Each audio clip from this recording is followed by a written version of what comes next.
Как же вы приехали? Хорошо ли доехали? С верховьев Чепцы или с низовьев? Уважая или не уважая нас прибыли?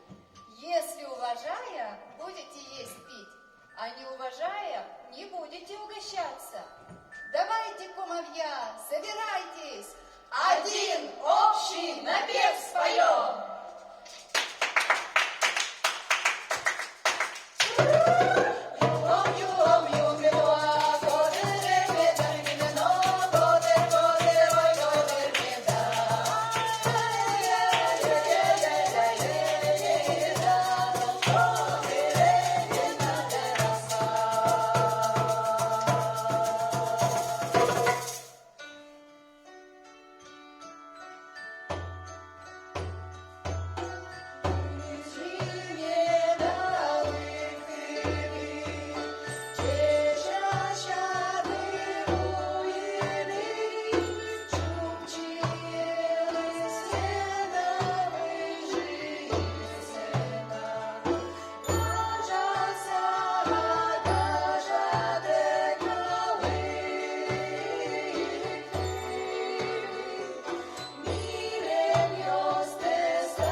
Ирина Муртазовна-Нуриева, наш очень мощный ученый, фольклорист, записала в деревне Каратай.